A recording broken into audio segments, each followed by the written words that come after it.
আশহাদু আল্লা ইলাহা বলে আঙ্গুল তোলা, ইল্লাল্লাহ বলে আঙ্গুল নামানোর পক্ষে কোনো হাদিস নেই। আমি ব্যক্তিগতভাবে অনেক তুলতাম, আগে তো তুলতামই, কিন্তু এখন আমি তুলি না এইভাবে, কারণ আমি কোনো হাদিস পাইনি।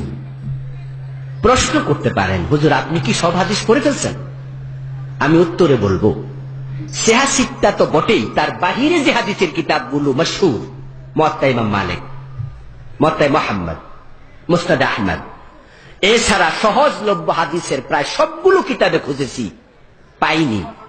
পরবর্তীতে দেখলাম আল্লামা নাসিরউদ্দিন আলবানী রাহিমাহুল্লাহ এক জায়গায় উনি তার কিতাবে লিখেছেন, এইভাবে লা ইলাহা বলে আঙ্গুল তোলা, ইল্লাল্লাহ বলে আঙ্গুল টুক করে আবার নামাবেন, এর পক্ষে কোনো জয়ীফ হাদিসও নাই। তো যেহেতু হাদিসে নাই, আমরা মাযহাবের দোহাই দিয়ে এটা মানব না, কারণ ইমাম আবু হানিফা বলেছেন ইজা সাহহাল হাদিস ফাহুয়া মাযহাবি, হাদিস যখন সহিহ হবে সেটা আমার মাযহাব। তাহলে আল্লাহ কিয়ামতের মাঠে ইমাম আবু হানিফার মুখোমুখি যদি আপনাকে করেন, আর উনি আপনাকে প্রশ্ন করে আমি তোমাকে কোথায় বলেছিলাম এটা, আপনি কি জবাব দেবেন? আর হাদিসের বাহিরে ইসলাম নাই, কোরআন এবং সুন্নাহ হলো ইসলাম, ঠিক না? তাহলে হাদিসে কি আছে?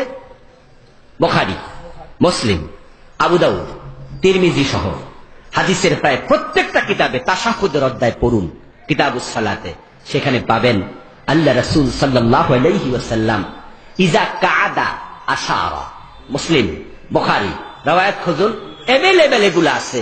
আল্লাহ রাসূল যখন তাশাহুদে বসতেন তখনই তিনি তার বৃদ্ধাঙ্গুলকে মধ্যমা আঙ্গুলির সাথে একত্রিত করে গোল বানাতেন এবং তার সাবাবা শাহাদাত যে আঙ্গুলটা, এটা তোলা দিতেন। এক হাদিসে পাওয়া যায় তুলে রাখতেন, আরেকটি হাদিসে পাওয়া যায় তিনি নাড়াতেন। তুলে রাখার হাদিসও আছে, নাড়ানোর হাদিসও আছে। আপনি বৈঠকের শুরু থেকে শেষ পর্যন্ত পড়বেন, এটাই হলো হাদিস দিয়ে সাব্যস্ত।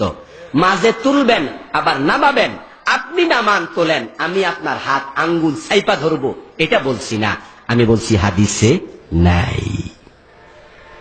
বাড়ি যাবেন, মসজিদের ইমাম সাহেবের কাছে বলবেন, উনি আশ্চর্য হইয়া বলবে, এই কয় কিরে 40 বছর ধরে কইরাইছি। এ 40-50 বছরের নাম ইসলাম না, দলিলের নাম ইসলাম। আপনি অমুক হুজুর কইছে আছে, আমি দেখেছি আমার কাছে কিতাব নিয়ে হাজির হয়েছে, হুজুর আপনি কইছেন নাই, ওই যে আবু দাউদের এত নম্বর হাদিস, এ দেখেন এই কিতাব।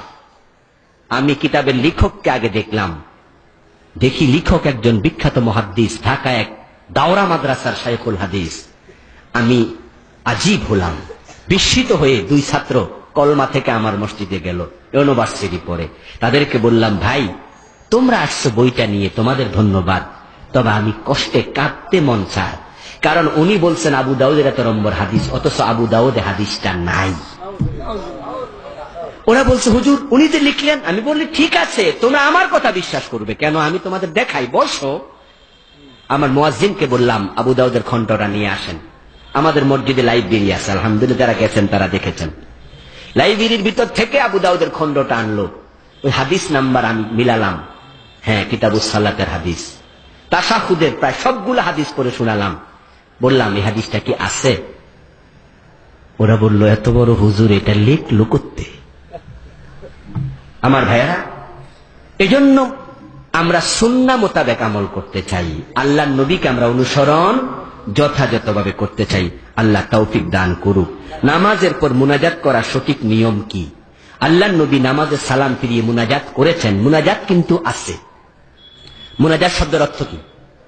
দোয়া, চুপি চুপি প্রার্থনা করা। আল্লাহ রাসূল বলেছেন, সহিহ বুখারীর riwayat, ইজা কামা আহাদুকুম ফি সালাতিহি ফাইন্নাহু ইউনাজি রাব্বাহু। সহিহ বুখারীর riwayat, ব্যক্তি যখন নামাজে দাঁড়ায় সে আল্লাহর সাথে মুনাজাত করে, গোপনে কথা বলে। সুবহানাল্লাহ। তো আল্লাহ রাসূল সালাম ফিরাতেন, ফিরিয়ে তিনি মুনাজাত করতেন কিভাবে? আস্তাগফিরুল্লাহ, আস্তাগফিরুল্লাহ, আস্তাগফিরুল্লাহ। আস্তাগফিরুল্লাহ তো কি আল্লাহ আমি ক্ষমা চাই, আমি ক্ষমা চাই। সুবহানাল্লাহ। তা আপনি মুনাজাত করুন। আল্লাহর নবী দোয়া করতেন, আল্লাহুম্মা আনতাস সালাম ওয়া মিনকাস সালাম তাবারাকতা ইয়া যাল জালালি ওয়াল ইকরাম। এভাবে তিনি দোয়া করতেন, আরো দোয়া পাওয়া যায়, কিন্তু সবাইকে নিয়ে আল্লাহুম্মা আমিন।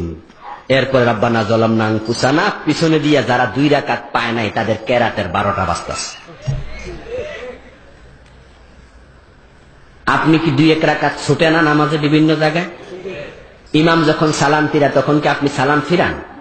আপনি দাঁড়ায়া মাসবুক তো বাকি নামাজ পড়েন, সে নামাজের মাঝে কেরাত আছে না নাই? ইমাম সাহেবের রাব্বানা যালামনা ধাক্কায় আপনার কেরাত আউট হয়ে যেতেছে। আহা, ইমাম সাহেব যারা ইমাম হবেন অতটুকু আকল কি থাকবে না যে আমার এই মুনাজাতটা তো যারা আমরা মুনাজাত করি তারাও তো এটার নকল বলি, ঠিক কিনা?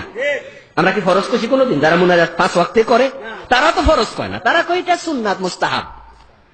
আর কেরাত পড়া কি? ওই বেটা আপনার নফলের ধাক্কায় ফরজ পড়তে পারতেছে না। আপনার কি বুঝতে থাকা উচিত না, ঠিক কিনা?